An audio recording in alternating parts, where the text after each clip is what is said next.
Hello, and welcome to the Hub International ERISA 101 training webinar series. This series is designed for employers and others who want to understand ERISA's basic obligations. I will be your presenter today. My name is Corey Jorban, and I'm the Chief Compliance Officer for the West Region. Please be sure to review all the sections of this ERISA 101 training webinar that you can see listed here. They are all available on hubinternational.com. In this section, we'll be covering an overview of ERISA. ERISA stands for the Employee Retirement Income Security Act of 1974. It's a federal law that governs health and welfare benefit plans sponsored by employers, with some exceptions, of course. These exceptions include insured medical plans, which are subject to state insurance mandates and thus governed by state insurance laws, stop-loss coverage, which is reinsurance coverage purchased by employers who sponsor a self-insured health plan, and multiple employer welfare arrangements. In addition, there's two big exemptions from ERISA generally, and that includes exemptions for church plans and government plans. The governmental plan exemption includes state governments as well as local governments such as cities and counties, as well as special districts such as school districts. Essentially, ERISA is the bedrock legal foundation for employee benefit programs. Let's take a deeper look into seeing what plans are subject to ERISA. So first, ERISA does apply to any employee benefit plan. Now that means we need to look and see what employee benefit plan means.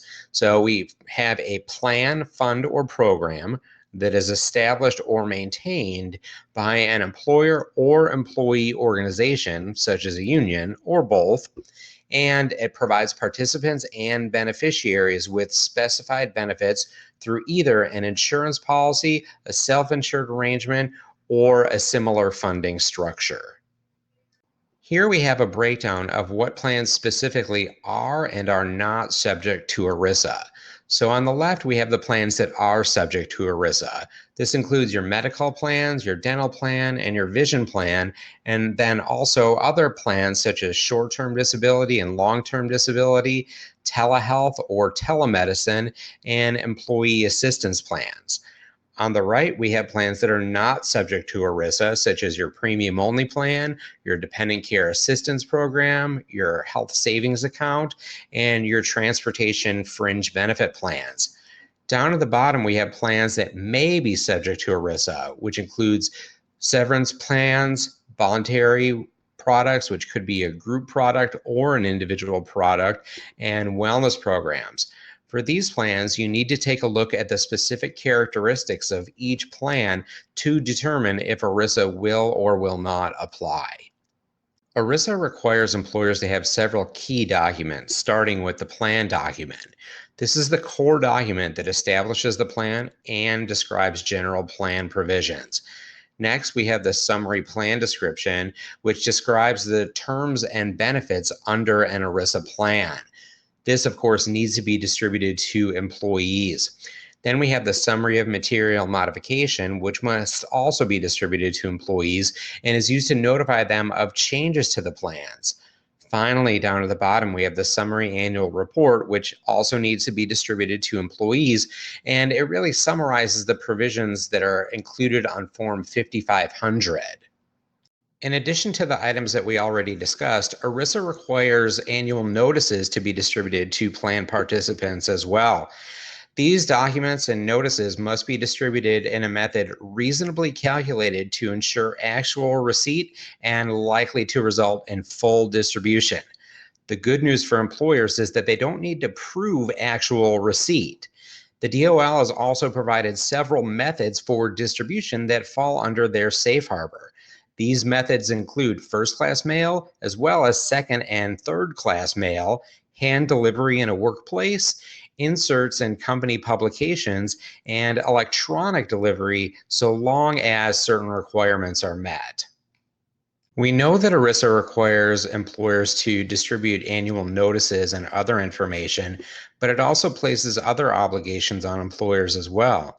So first, they have to make sure that they're following the ERISA fiduciary rules, which generally speaking requires plans to administer the plan in accordance with its written terms and with the sole purpose of providing benefits. Plans must also avoid prohibited transactions and follow claims procedures. Finally, if a plan has at least 100 participants at the beginning of the plan year, they need to make sure that they're filing the annual 5500 filing as well. As with anything associated with noncompliance with regulations, noncompliance with ERISA obligations also brings with it potential penalties. As you can see here, there's a variety of penalties depending on the exact violation, and some of these penalties can become quite substantial. For example, the penalty per day for failure to file a Form 5500 is currently set at $2,194 per day. In addition, it's also worth pointing out that certain penalties are calculated on a per participant per day basis. This has the potential to exponentially increase penalties. Finally, it's also worth mentioning that these penalties don't include the cost of litigation that could be associated with any of these violations. ERISA works in conjunction with many other federal laws that you see listed here. Examples of these laws include HIPAA, GINA, which is the Genetic Information Non-Discrimination Act, COBRA, the Affordable Care Act, and the Mental Health Parity Act. We're not going to cover these other laws in this presentation, but just know that they do place additional obligations for compliance on plans. Thank you for viewing this ERISA 101 training webinar. For more information on this topic, please watch the other sections of our training webinar. You can also go to hubinternational.com, scroll to the bottom of the page, and click on Compliance Bulletins.